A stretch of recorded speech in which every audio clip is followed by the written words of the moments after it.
ለየካቲት በዛቲ ዕለት አይረፍ። ቅዱስ ኤፍሬም መታሰቢያው ነው። በረከቱ በዚችም ዕለት የጴጥሮስና የሶፊያ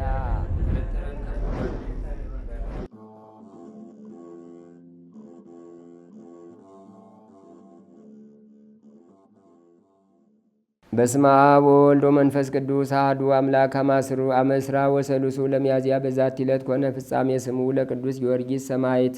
አንድ አምላክ በሚሆን በአብ በወልድ በመንፈስ ቅዱስ ስም ሚያዝያ 23 በዚች ቀን ፀሐይና የአጥቢያ ኮከብ የተባለ ታላቅና ክቡር የሆነ ሰማዕቱ የቅዱስ ጊዮርጊስ የምስክርነት ፍጻሜ ሆነ። የዚህም ቅዱስ አባቱ መስፍን ነው። ስሙም አንስጣሴዎስ ይባላል። ከቀጰዶቅያ አገር ነው። የእናቱም ስም ቴዎብስታ ይባላል። ከፍልስጤም አገር ናት። ታናሽ ሆኖ ሳለ አባቱ አረፈ። 20 ዓመትም በሆነው ጊዜ አባቱን ሹመት ሊቀበል ወደ ንጉሥ ዱድያኖስ ዘንድ ሄደ። ንጉሡም ጣዖት አቁሞ ጣዖትን እንዲያመልኩ ሰዎችን ሁሉ ሲያስገድዳቸው አገኘው። ይህንንም አይቶ ቅዱስ ጊዮርጊስ እጅግ አዘነ። በእርሱ ዘንድ ያለውን ገንዘቡን ሁሉ ለድሆች ለምስኪኖች ሰጠ። ባሮችንም ነጻ ወጣቸው። ከዚህም በኋላ በንጉሥ ፊት ቆሞ በክብር ባለቤት በጌታችን ኢየሱስ ክርስቶስ ታመነ። ንጉሡም አባበለው፣ ብዙ ቃል ኪዳንም ገባለት። እርሱ ግን አልተቀበለውም። ለመስማት እንኳ የሚያስጨንቅ ስቃይን አሰቃየው። ጌታችን ግን ያጸናዋል፣ ቁስሉንም ያድነዋል። እሱም 3 ጊዜም እንደሚሞት እርሱም እንደሚያስነሳው በአራተኛው የምስክርነት አክሊል እንደሚቀበል ነገረው። ቃል ኪዳንም ሰጠው። ስሙ በዓለም ሁሉ ተገለጠ። የተገለጠ ይሆን ዘንድ በተጋድሎና መከራ በመቀበልም ጽኑ በሆነ ስቃይም 7 ዓመት እንደሚኖር መላእክትም እንደሚያገለግሉት ነገረው። ንጉሡም ቅዱስ ጊዮርጊስ ባለመታዘዙና ባለመመለሱ እጅግ አዘነ። ስለዚህ አትናቴዎስ የሚባል ታላቅ ሥራየኛ መጣ።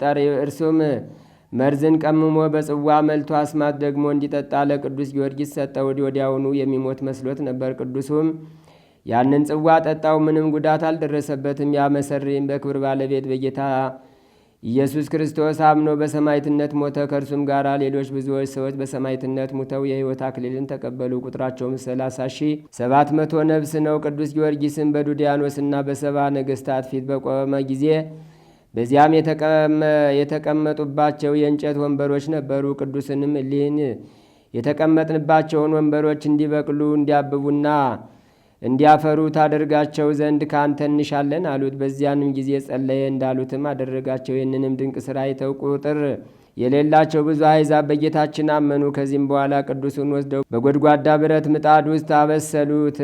አቃጥለው ማሳርረው ስጋውንና አጥንቱን ፈጭተው አመድ አድርገው ከረጅም ተራራ ላይ በተኑት። ጌታችንም ነፍሱን ወደ ስጋው መልሷት ደግሞ አስነሳ። ወደ ነገሥታቱም ተመልሶ በክብር ባለቤት በጌታችን ኢየሱስ ክርስቶስ ስም ሰበከ። ቁጥር የሌላቸው አሕዛብ አይተው አደነቁ። በጌታችንም አምነው በሰማዕትነት ሞቱ። ነገሥታቱም ደግመው ሙታኖችን ብታስነሳ አምላክን እውነተኛ አምላክ እንደሆነ እናውቃለን፣ በእርሱም እናምናለን አሉት። ቅዱስም ጸለየ። ከጉድጓዱም ውስጥ ወንዶችና ሴቶችን ሽማግሌዎችንና ጎልማሶችን አስነሳቸው። እነዚያም በክብር ባለቤት በጌታችን ስም አስተማሩ። የሀገርንም ወሬ የገሃነምንም ወሬ ተናገሩ። ጥምቀትንም ተቀብለው ተመልሰው አረፉ። ከሃዲያን ነገሥታት ግን ሙታንን ያስነሳ አይደለም የረቀቁ ሰይጣናትን አሳየ እንጂ ብለው ተከራከሩ። ከዚያም ከጭንቀታቸው ብዛት የተነሳ ከአንዲት ድሃ ቤት ዘንድ አስጠበቁት። እርሷም እንጀራ ልትለምንለት ወጣች። የእግዚአብሔርን መልአክ በላዩ ከበጎ ነገር ሁሉ የተመላ ማዕድን አቀረበለት። የዚያች መበለትም የቤቷ ምሰሶ ቅርንጫፍን አበቀለ፣ ታላቅ ዛፍም ሆነ። ያችን መበለት በተመለሰች ጊዜ የቤቷ ምሰሶ ቅርንጫፍ አብቅሎ ታላቅ ዛፍ እንደሆነ ስለ ማዕዱም ይህን ታላቅ ምልክት አይታ የክርስቲያኖች አምላክ ሰው ተመስሎ ወደ እኔ መጣለች። ቅዱስም እኔ አምላክ አይደለሁም የአምላክ ባሪያ ነኝ እንጂ አላት። እርሷም እንዲህ ብላ ለመነችው። የአምላክ አገልጋይ ከሆንክ ቸርነት እንድትደርሰኝ ለምንሃለው። እውር፣ ደንቆሮ፣ ዲዳ ጎባጣ የሆነ ልጅ አለኝና ታድንልኝ ዘንድ ለምንሃለው። ስለ ጌታችን እምነት ማስተማራትና በመስቀል ምልክት አማተበው። ያን ጊዜም አየ። ቅዱሱም በሌላ ጊዜ እንዲሰማ እንዲናገርና እንዲሄድ እንዲያገለግለውም እኔ እሻለሁ አለ። እንዲያገለግለኝም እኔ እሻለሁ አላት። በዚያን ጊዜ ንጉሡ በአገሩ ሜዳ ውስጥ ሲዘዋወሩ ያችን ዛፍ አይቶ አደነቀ። ስለ እርሷም ጠየቀ። ቅዱስ ጊዮርጊስ በእርሷ ዘንድ የተቀመጠባት የዚያች መበለት የቤቷ ምሰሶ እንደሆነ ነገሩት። ንጉሡም ተቆጣ። ንጉሡ ቅዱሱንም ከዚያ ወስዶ አስገረፈው። በመንኮራኩርም አበራዩት። ሞቶም ከከተማ ውጭ ጣሉት። ጌታም ከሞት አስነሳ። ወደ ነገሥታቱም ተመለሰ። ንጉሡም አይቶ ደነገጠ፣ ስለ ሕይወቱም አደነቀ። ከዚህም በኋላ ይሸነግለው ዘንድ ጀመረ። በመንግሥቱ ላይም ሁለተኛ ያደርገው ዘንድ ቃል ገባለት። ቅዱስ ጊዮርጊስም እየዘበተበት ነገ በጧት ለአማልክቶች መሥዋዕትን አቀርባለሁ፣ አንተም ሕዝቡ እንዲሰበሰቡ እዘዝ፣ እኔ ስሰዋ እንዲያዩ አለው። ንጉሥም እውነት የሚሰዋ መስሎት ደስ አለው። ወደ ቤተ መንግሥቱም እልፍኝ አስገብቶ አሳደረው። ለጸሎትም ተነሳ። የዳዊትንም መዝሙር አነበበ። የዱድያኖስ ሚስቱ ለእስክንድርያ ንግሥት ሰምታ ቃሉ ደስ አሰኛት። የሚያነበውንም ይተረጉምላት ዘንድ ለመነችውም። እርሱም እግዚአብሔር ዓለምን ከፈጠረበት ሰው እስከሆነበት ጊዜ የሆነውን ሁሉ ሊያስረዳትና ሊያስገነዝባት ጀመረ። ትምህርቱን በልቧ ተቀረጸ። በክብር ባለቤት በጌታችን አመነች። በማግስቱም ቅዱስ ጊዮርጊስ ለአማልክት ሲሰዋ ለማየ ሰው ሁሉ እንዲሰበሰብ አዋጅ ነጋሪ ዞረ። የቤቷን ምሰሶ ያበቀለላት ያች መበለት ሰምታ እውነት መስሏት እጅግ እያዘነች ልጇን ተሸክማ እያለቀሰች ወጣች። ቅዱስ ጊዮርጊስም ባያት ጊዜ ፈገግ አለ። ልጅሽን በምድር ላይ አኑሪው አላት። ከዚያም ልጇን ጠርቶ ወደ አጵሎን ይሂድ፣ ወደ እኔ የሚመጣ ዘንድ በክብር ባለቤት በጌታዬ ኢየሱስ ክርስቶስ ስም እዘዘው አለው። ያን ጊዜ ያ ልጅ ድኖ ቅዱስ ጊዮርጊስ እንዳዘዘው ወደ ጣዖቱ ቦታ ሄዶ አዘዘው። በጣዖቱ ያደረ ያረኩስ መንፈስም ከማደሪያው ወጥቶ ቅዱስ ጊዮርጊስ ወዳለበት መጥቶ እኔ የሰውን ሁሉ የማስት እንጂ አምላክ አይደለሁም ብሎ በሕዝቡ ሁሉ ፊት አመነ። ቅዱስም ትውጠው ዘንድ ምድርን አዘዛትና ወዲያውኑ አጠችው። ጣዖታቱንም ከአገልጋዮቻቸው ጋር አጠፋቸው። ንጉሡም ከወገኖቹ ጋር አፈረ። ብስጭትና ቁጣንም እንደተመላ ወደ ንጉሥ ሚስት ዘንድ ገባ። እርሷም አምላካቸው ጽኑና ኃያል ነውና ክርስቲያኖችን አትጣላቸው አላልኩህምን? አለችው። ይህንንም ከእርሷ ሰምቶ በእርሷ ላይ እጅግ ተቆጣ። ወደ ክብር ባለቤት ክርስቶስ እምነት የከበረ ጊዮርጊስ እንዳስገባ ታወቀ። ከዚህም በኋላ ከከተማ ውጭ እንዲጎትቷትና በመጋዝም እንዲሰነጥቋት አዘዘ። የሰማዕትነት አክሊልን በመንግሥተ ሰማያት ተቀበለች። በዚያም ጊዜ ስለ ቅዱስ ጊዮርጊስ ሥራ ነገሥታቱ ሁሉም ደነገጡ። ኅፍረት ደግሞ እንዲጨምርባቸው ከእርሱም እንዲያርፍ ራሱን በሰይፍ ይቆርጡ ዘንድ እንዲጽፍ ንጉሥ ዱድያኖስን መከሩት። ያን ጊዜም የክብር ጊዮርጊስን ራስ በሰይፍ ይቆርጡ ዘንድ አዘዘ። ድል አድራጊ ጊዮርጊስም እጅግ ደስ አለው። እሳት ከሰማይ ወርዶ 70ውን ነገሥታት ያቃጥላቸው ዘንድ መከራውም ከክርስቲያን ወገን ጸጥ ይል ዘንድ ጌታችን ለመነው። እንዲያው እሳት ወርዶ ከሰራዊታቸው ጋር 70ውን ነገሥታት አቃጠላቸው። ከዚህም በኋላ የክብር ባለቤት ጌታችን ኢየሱስ ክርስቶስ ለቅዱስ ጊዮርጊስ ተገልጾ ብዙ ቃል ኪዳን ሰጠው። በምድር መታሰቢያ ለሚያደርግ ሁሉ እኔ ኃጢአቱን ሁሉ ደመስሳለሁ። በመከራውም ውስጥ ሆነው በባሕርም ሆነ በየብስ ወይም በደዌ በስም የሚለምነኝን የፈጥኘ ከመከራው አድናለሁ። ይህንንም ጌታችን ተናግሮ በክብር ወደ ሰማይ ወጣ። ከዚህ በኋላ ራሱን ዘንበል አድርጎ በሰይፍ ይቆርጡት ዘንድ በመንግሥተ ሰማያት አክሊላትን ተቀበለ። ከአገልጋዮቹም የቀሩት ሥጋውን ወስደው በልብስ ጠቀለሉት፣ ወደ አገሩ ልዳም ወሰዱት። ቤተ ክርስቲያንም ሰርተው በውስጡ አኖሩት። ከእርሱም ቁጥር የሌላቸው ብዙዎች ድንቆች ታምራቶች ተገለጡ።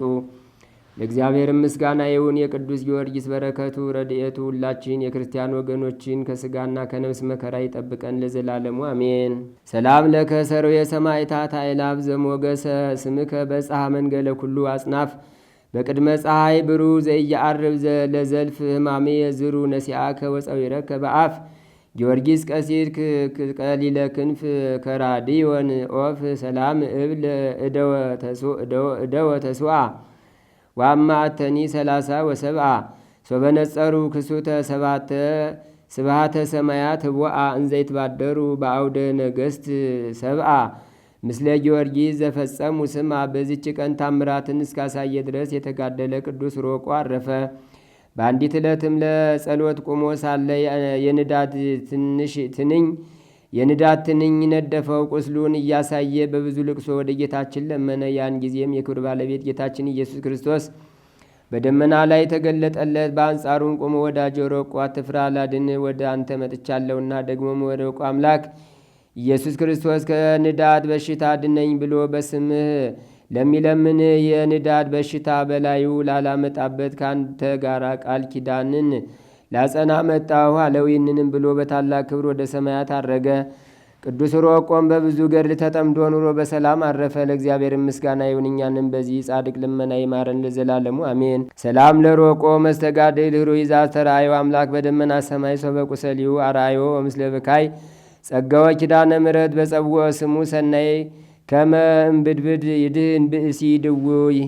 አንድ አምላክ በሚሆን በአብ በወልድ በመንፈስ ቅዱስ ስም ሚያዝያ 14 በዚች ቀን ዜናው ከመጋቢት 18 ቀን የተጻፈ ቅዱስ የስድሮስ ባልንጀራ ቅዱስ ጻና በሰማዕትነት አረፈ። በዚችም ቀን ለአባቶች ሊቃነ ጳጳሳት 65ኛ የእስክንድርያ ሊቀ ጳጳሳት አባ ስኑቴው አረፈ።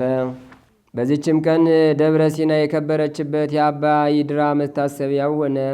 ክብር ጌትነት ገንዘቡ ለሆነ ለእግዚአብሔር ምስጋና ይሁን ለዘላለሙ አሜን። ዛቅረብኩማ ይሌታ ዘኪርያ ይላፈም ለተጸምዱ ከዘልፈ ለላ አነብብ ተወከብ ዘንዴት የመጽሐፈን ተረሳይ ከግዚኦ ጸዲቀ መበለት ውኩፈም ላቡላን ዘተርፈ ነቢያት ቅዱሳን ሐዋርያት ሰባኪያን ሰማዕቶ ጻድቃን ደናግል አዲ ወመነኮሳት የራን ባርኩ ባርኮ ጉባኤ ዛቲ መካን እስከ አረጋዊ ሊቅ ወንዑስ ሕፃን ለዘጸሐፎ በክርታስ ወለዛ ጻፎ ወንዘ ይደርስ ወለዛ አንብቦ ወለዘ ተርጎሙ በልሳን አዲስ ወለዘ ሰማ ቃሎ በዝነ መንፈስ በጸሎተ ማርያም አራቂተ ኩሉም ባይ ስቡረ የማሐረነ ኢየሱስ ክርስቶስ።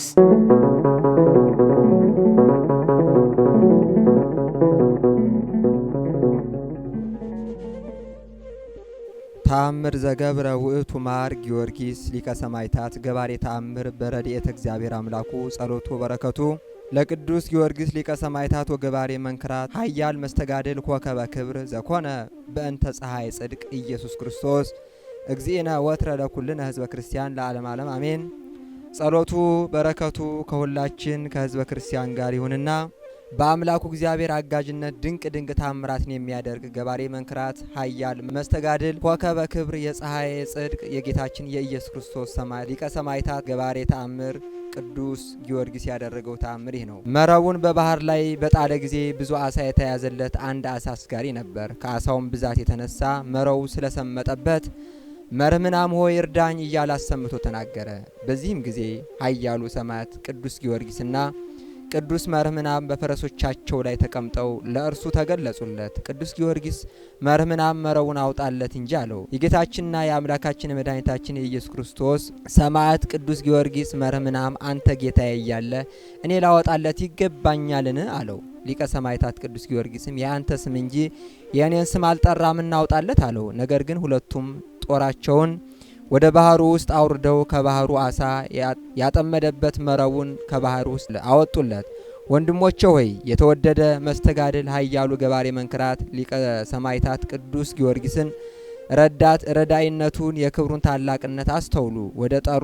በጠሩትም ጊዜ ከሌሎች ሰማዕታት ጋር ሆኖ ፈጥኖ እንደሚደርስ ተመልከቱ። ይልቁንም የጌታችንና የአምላካችን የመድኃኒታችን የኢየሱስ ክርስቶስ ሰማዕት ቅዱስ መርህምናም እንኳ ቅዱስ ጊዮርጊስን ጌታዬ በማለት እንዳከበረው ተመልከቱ። የልዑል እግዚአብሔር ሰማዕታት የሊቀ ሰማዕታት ቅዱስ ጊዮርጊስና መርህምናም በረከታቸው ከአምላካቸው ከእግዚአብሔር ለቅዱሳን በተሰጠች አማላጅነታቸው ከመታመን ጋር ይሁን።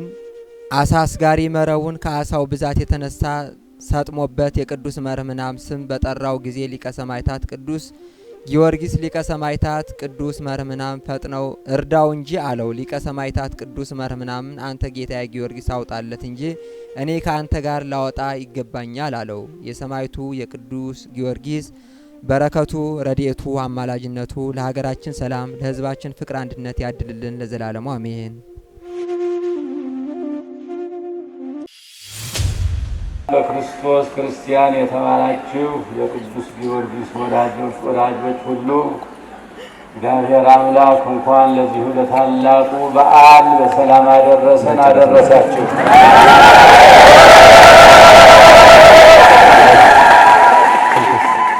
ወናሁ አነ እፌንወክሙ ማእከለ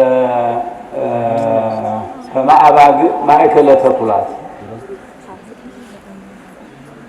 ወናሁ አነ እፌንወክሙ ከማእባግ ማእከለ ተኩላት ጠቢባነ ኩኑ ከመ አርዌ ምድር ወየዋሃነ ኩኑ ከመ ርግብ ይላል ማቴዎስ 10 ቁጥር 16 ላይ ዛሬ የተነበበው እሱ ነው። እንግዲህ ጌታችን ኢየሱስ ክርስቶስ ይህንን ሲናገር ተኩላዎች ቀበሮች ወይም ደግሞ ልዩ ልዩ እንስሳትን የሚበሉ አውሬዎች አሉ ተብሎ በጎች ወይ ፍየሎች ተዘግቶባቸው በቤት ውስጥ አይውሉም።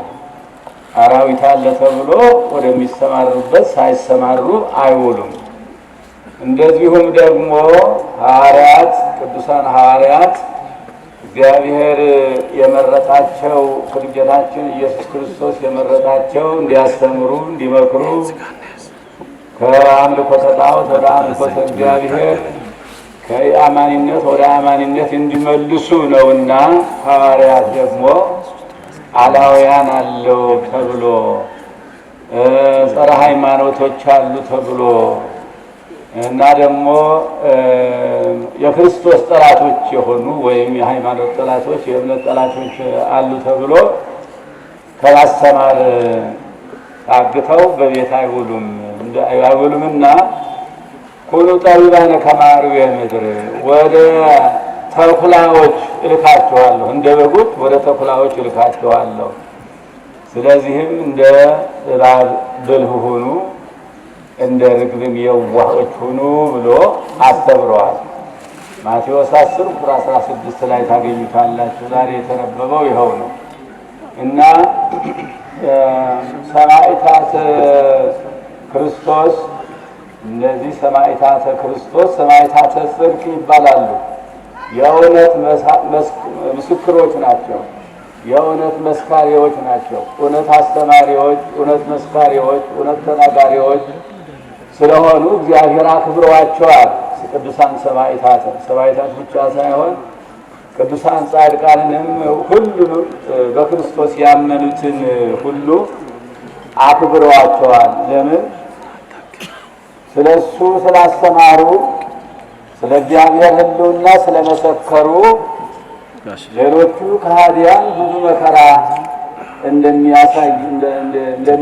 እንደሚያደርስባቸው እያወቁ ወደ እነዛ ሰዎች ወደ ክፉ ሰዎች አሰማራቸዋለሁ ብለዋቸዋል እና ሰማዕታተ ጽድቅ የሆኑት እነዚህ በመጀመሪያ ሰማዕታተ ጽድቅ ስንላቸው ሰማይን፣ ምድርን፣ ባህርን፣ የብስን፣ ሰውን፣ መላእክትን ሁሉ የፈጠረ አምላክ አለ ብለው የሚመሰክሩ ናቸው። በአላውያን ፊት፣ በአረማውያን ፊት ይህንን በማያውቁ በማይወዱ በጸረ እግዚአብሔር ወይም ደግሞ በጸረ ክርስትና አላውያን ፊት የሚያስተምሩ ሳይፈሩ ሳያፍሩ ደፍረው ደግሞ እግዚአብሔር ደግሞ ምንድነው ያላቸው? ጌታችን ኢየሱስ ክርስቶስ አላውያን ወደ አደባባዮቻቸው ወደ እስር ቤት ወደ እንግዲያ ሲወስዷችሁ የምትናገሩትን ነገር ምንም እናገራለን ብላችሁ አትጨነቁ። እግዚአብሔር እናንተ የምትናገሩትን ነገር የባህሪ አባቴ እግዚአብሔር ይሰጣችኋል፣ ይገልጽላችኋል። አላውያንን የምታሳፈሩበት፣ ከሃዲያንን የምታሳፈሩበት፣ ቀታሊያንን የምታሳፈሩበት ቃላት ይገልጽላችኋልና ምን እናገራለን ብላችሁ አትጨነቁ ብሏል። እንግዲህ እነዚህ ሰማዕታተ ጽድቅ ስለ ክርስቶስ መውረድ፣ መወለድ፣ መሞት፣ መነሳት፣ ማድረግ ስለዚህ እንደገና ደግሞ ስለ ዳግም ምጽአት ስለ እውነተኛ ትምህርት ስላስተማሩ ጸላእተ ሰናያት ያሰቃዩዋቸዋል፣ አሰቃይቷቸዋል። ደግሞ እንደነ ቅዱስ ጊዮርጊስ ብዙ መከራ አሳይቷቸዋል። ቅዱስ ጊዮርጊስ ሊቀ ሰማዕታት ኃያል መስተጋድል ሲቀድም ሲሉት ነበሩ ልጆቻችን። ኃያል መስተጋድል በትዕግስቱ ገድሉን ፈጸመ። በትዕግስቱ ወዛግረፈ ትዕግስቶ ውእቱ ይድህን ደግሞ ጌታችን መድኃኒታችን ኢየሱስ ክርስቶስ። አሁን እናንተ ገድልን ስትቀበሉ ሲጎትቷችሁ፣ ሲገርፏችሁ፣ ሲያስሯችሁ፣ ሲቀስፏችሁ አትጨነቁ።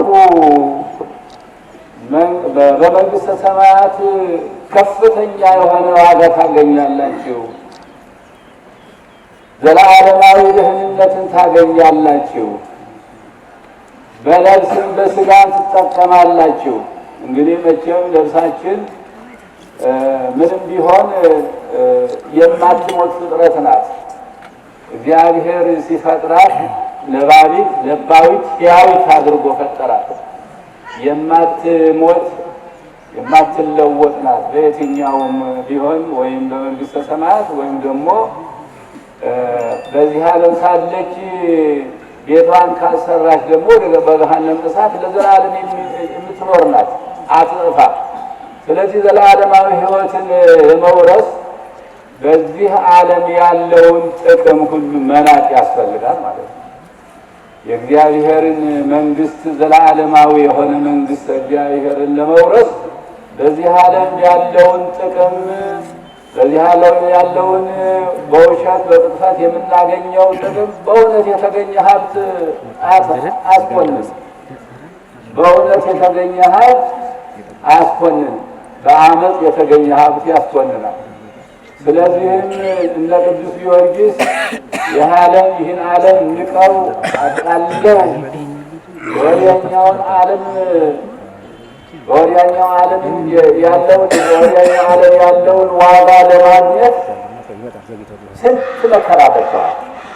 እንደነ ቅዱስ ጊዮርጊስ ደግሞ የከበደ ሰማዕትነትን ገድለዋል በእውነቱ። ስለዚህም ጌታ ኢየሱስም ወዛዝለፈ ትዕግሥቶ ውእቱ ይድኅን፣ በትዕግስት ገድሉን የፈጸመ በትዕግስት ስብከተ ወንጌልን የፈጸመ በትዕግስት ምስክሩን አጠናክሮ ስለ እግዚአብሔር ሕልውና፣ ስለ ጽድቅና ስለ ኃጢአት በገሃድ የተናገረ ሰው ውእቱ ይድኅን፣ የሚድነው እሱ ነው፣ በእግዚአብሔር መንግሥት ዋጋ የሚያገኘው እሱ ነው ብለዋል። ስለዚህ መቼም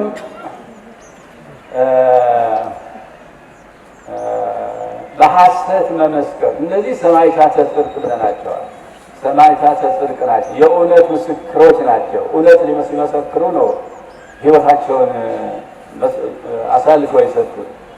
በውሸት መመስከር ግን እጅግ የሚያሳዝን ነው የሚሆነው። በውሸት መመስከር፣ በውሸት በፈጠራ ውንጀላ እየወነጀሉ ሰዎቹን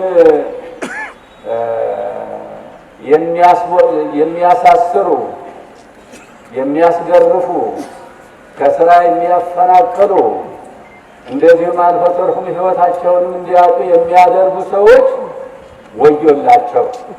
ሐሰት በሐሰት ውንጀላ የሐሰት ውንጀላ መዓትን ያመጣል። በእውነቱ መዓትን ያመጣል።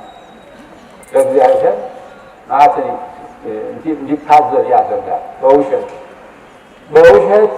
መመስከር፣ በውሸት የሚመሰክር በደል ሳይኖረው ወንጀል ሳይኖረው ወንጀል እየፈጠሩ የፈጠራ ወንጀል እየፈጠሩ እየፈበረኩ ከስራቸውን የሚያሳድዱ፣ የሚያሳስሩ፣ የሚያስገርፉ፣ የሚያስገድሉ ወዮላቸው። እጅግ ኩነኔ ነው ይሄ። ኢቱክን ስምዐ በሐሰት ከነጭራሹ የጌታችን የእግዚአብሔር ከ10ቱ ቃላት አንዱ ኢቱክን ስምዐ በሐሰት በወንድምህ ላይ፣ በእህትህ ላይ፣ በወገኖችህ ላይ፣ በጠቅላላ በሰው ፍጥረት ላይ በሐሰት አትመስክር። ይሄ ከ10ቱ ቃላት አንዱ ነው።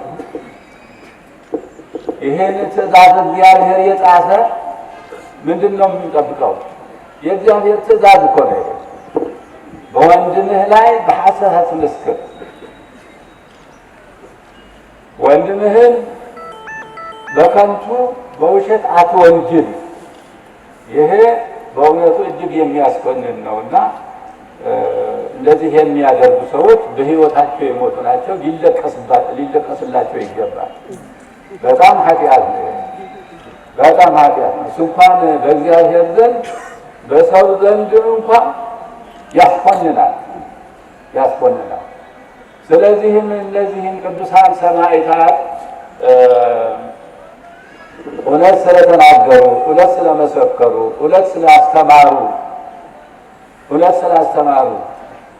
እውነት ስለተናገሩ ይህን የዚህ ጠላቶች የሆኑ ሰዎች ያሰቃዩቸዋል። የእውነት ጸረ እውነት የሆኑ ሰዎች ጸላኢተ ሰናያት ይባላሉ። ጸላኢተ ሰናያት መፍቀሪያነ ሐሰት ይባላሉ። እነዚህ ሰዎች እንደዚህ የሚያደርጉ እና ሁላችንም በዚች ምድር የምንኖረው ለጥቂት ጊዜ ነው። በዚች ምድር ለዘላለም አንኖርበት። ሁላችንም እናውቀዋለን። ታዲያ በአጭር ጊዜ ጥለናት ለምንሄድ ምድር አመፅ መስራት ማለት ምን ማለት ነው? ደግሞ መጽሐፍት እየተናገሩ ሊቃውንት እያስተማሩ መጽሐፍት እየተናገሩ ይህን አታድርግ፣ ይህን አታድርግ፣ ኃጢአት ነው፣ ኩነኔ ነው እያሉ መጽሐፍት ሁሉ እያስተማሩ ሕገጋተ እግዚአብሔርን ጥሰው አፍርሰው ኃጢአት የሚሰሩትን ወገኖች ልንጸልይላቸው ይገባል። የእግዚአብሔር መሐሪ ነውና ጌታችን ኢየሱስ ክርስቶስ ምንድን ነው ያለው? በችንካር እየቸነከሩ መስቀል ላይ ሲሰቅሉት አባ ስረይ ሎሙ ተበዘኢአምሩ ይገብሩ፣ እነዚህ ሰዎች የሚያደርጉትን አያውቁምና ይቅር በላቸው አለ። እየሰቀሉ ለምን?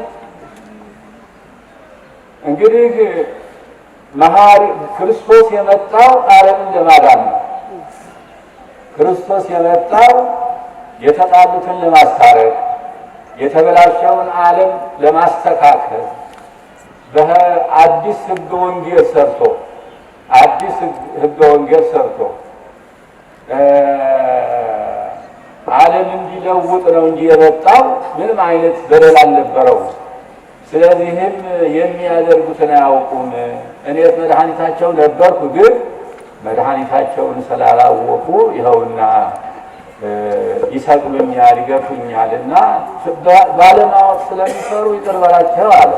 ይህ ታላቅ ትምህርት ነው ሆኖት እና ሁላችንም በእግዚአብሔር ፊት የምንጠቀምበትን ዘላለማዊ ሕይወት የምናገኝበትን ሰላምና ፍቅርን ለማምጣት ነው ጥረት ማድረግ ያለብን እንጂ ለአመፅ እንቅልፍ ማጣት አይገባም እበላለሁ። ለአመፅ ወይም በሞቱ አመፅ ይዞን ነው የሚጠፋው፣ ይዞን ይጠፋል እና ሁላችንም የቅዱሳን ጻድቃንን ቅዱሳን ሰማዕታትን የምናከብራቸው እግዚአብሔር ስላከበራቸው እነሱ ሰዎች ናቸው እንደኛ። ነገር ግን እውነት ስለተናገሩ፣ እውነት ስለመሰከሩ፣ እውነት ስላስተማሩ ነው ያ ሁሉ መከራ ያሳዩ። ክርስቶስም በወንጌል እመኑ ወደ እግዚአብሔር መንግሥት ተመለሱ ስላለ ነው የሰቀሉት እና እግዚአብሔር አምላክ በዚች ምድር በምንኖርባት ጊዜ በዚች ጊዜ ውስጥ ዘላለማዊ ሕይወትን የምናገኝበት ስራ ሰርተን እንድናልፍ እግዚአብሔር ይርዳል። እና አሁን እንግዲህ ዘመነ ትንሣኤ ነው እንደምታዩት፣ ዘመነ ትንሣኤ ነው ሁላችሁንም እንደምታውቁት እና በዘመነ ትንሣኤ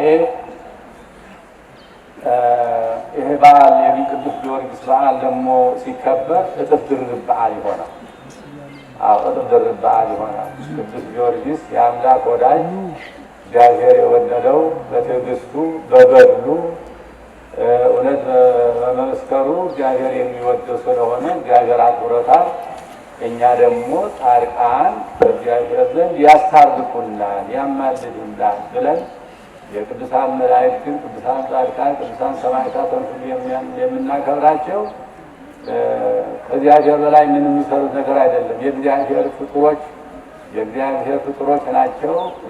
በተግባራቸው ነው የጸጋ ክብር ነው ያገኙት። ስጦታ መልካም ስለሰሩ ስጦታ ተሰጥቷቸው ነው እንጂ የባህሪያቸው አይደለም። ቅዱሳን ጻድቃን የሚከበሩትና እግዚአብሔር አምላክ የቅዱስ ጊዮርጊስ በረከት ረድኤት ያሳድርብን። ሀገራችንን ሰላም ያድርግልን። ለሀገራችን ለኢትዮጵያ ያለንን ፍቅር እንግለጽ።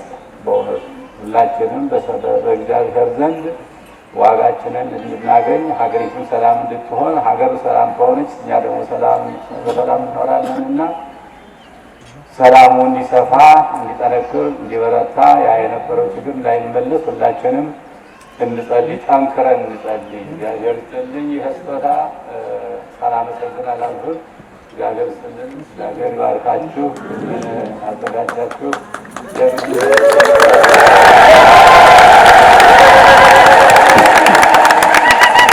ጊዮርጊስ በረከት ረድኤት ያሳደርባችሁ። እግዚአብሔር አምላክ በሃይማኖት ጸንተን በምግባር ተወስነን እንድንኖር እሱ ራሱ ይርዳን። በዓሉን የሰላም የፍቅር የበረከት የረድኤት በዓል ያደርግልን። በሰው ፊት ያመነብኝን ወይም የሚያምንብኝን ሁሉ እኔም በሰማያዊው አባቴ ፊት አምነዋለሁ፣ ልጄ ወዳጄ እለዋለሁ ይላል የማቴዎስ ወንጌል ምዕራፍ 10 ቁጥር 33። ይህን ቃል የተናገረው መድኃኒታችን ኢየሱስ ክርስቶስ ነው። መድኃኒታችን ኢየሱስ ክርስቶስ ለእኛ ሕይወትና መድኃኒት የሆነውን ሕገ እግዚአብሔር ወንጌልን ለደቀ መዛሙርቱ ለተከታዮቹ ካስተማረ በኋላ ልዩ ልዩ የሆኑ ኃይለ ቃላትን በእኛ ሕይወት ላይ እንዲሰሩ አስቀምጧል። መልእክቱን አስተላልፏል እና በሰው ፊት የሚያምንብኝን ሁሉ እኔም በባህሪ አባቴ ፊት አምነዋለሁ ነው። የተከበራችሁ ክርስቶሳውያን፣ እምነት በዓይን የማይታይ ነገር ግን እንዲሁ በእጅ የማይዳሰስም ቢሆን በተስፋ ለዘላለም መንግስቱ የሚያዘጋጅና ኃይልና በረከት ሆኖ በዚህ ምድር የሚጠብቀን ልዩ ጠባቂያችን ነው።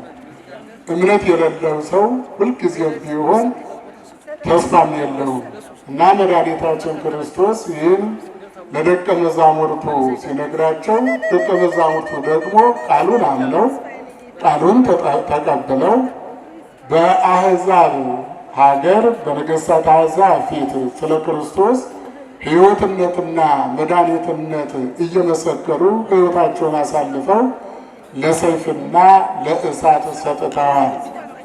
ይህም ደግሞ ያደረጉት ሰማይና ምድር ያልፋል ቃሌ ግን አያልፍም ያለውን ዘላለማዊ መንግስቱን ተስፋ በማድረግ ነው። ይህን ቃልም ሐዋርያት ካስተላለፉ በኋላ ቅዱሳን ሰማዕታት ተጠቅመውበታል።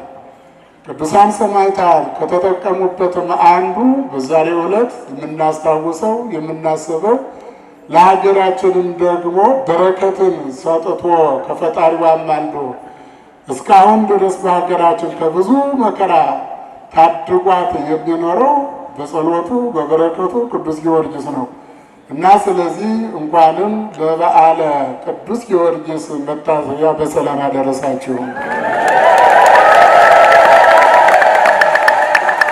አሁን በገድሉ እንደምንመለከተው ቅዱስ ጊዮርጊስ ወጣት ነበረ። እምነት እና ሞት እኩል የሚሄዱ አይነቶች ናቸው። እምነት ትልቅ አይልም፣ ትንሽ አይልም። በዚህ ምድር ሁሉም አማኞች ሆነው ከተገኙ ትልቆቹም ትንሾቹም የሚያገኙትን ጸጋ የሚያስገኝ ነው እምነት እና ትንሽ ነኝ ብሎ ወጣት ነኝ ብሎ የዘመኑ ኑሮ አላታለለውም ቅዱስ ጊዮርጊስን። ቅዱስ ጊዮርጊስ እንደሚነገረው ወጣት ገና የ27 ዓመት ነበር። በዚህ ምድር ደግሞ ለመኖር የሚያጓጓ እድሜ ነበር የነበረው።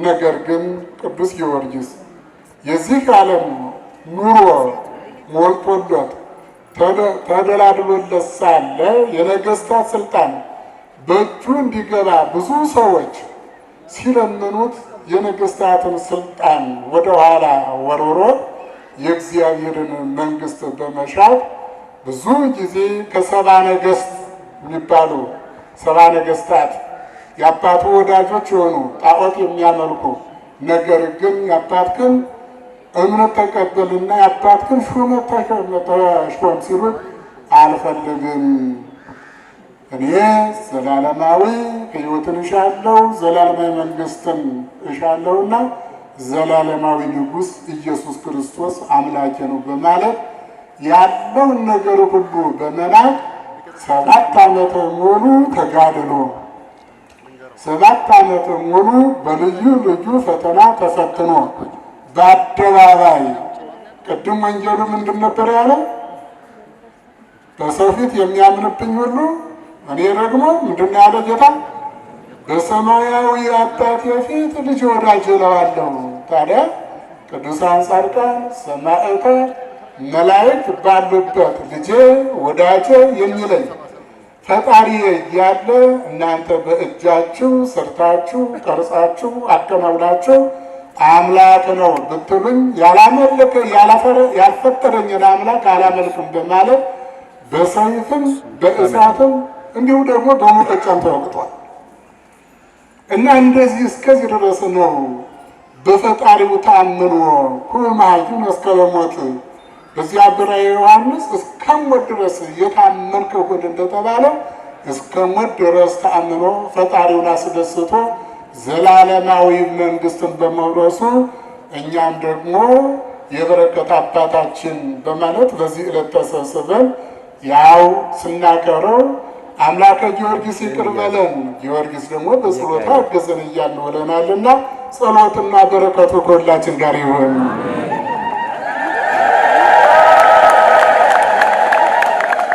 አሁን ምዕመናን በምድር ሲኖሩ ሰዎች ብዙ ጊዜ ብዙ ፈተና ይገጥማቸዋል። ብዙዎች ሰዎች በዚች ምድር ተደስተው አልኖሩም። በደስታ ደግሞ ዓለሚቱንም አላሸነፏትም። በጾም በጸሎት ከእግዚአብሔር ጋር በመገናኘት በቅዱሳን ምልጃ በቅዱሳን መላእክት ተራዳኢነት ጭምር ነው አምላካቸውን ሲያምኑት አምላክ ደግሞ ረዳት ይልክላቸዋል። ይህ ደግሞ ከታሪክም ከተግባርም ያየነው ስለሆነ አሁንም ሀገራችን የምትጠበቀው በቅዱሳን ጸሎት በቅዱሳን መላእክት ተራዳኢነት በእግዚአብሔር ቸርነት ነውና አሁንም ሀገራችን ሕዝባችን ሁሉ አምላካችን በበረከት ይጠብቅልን።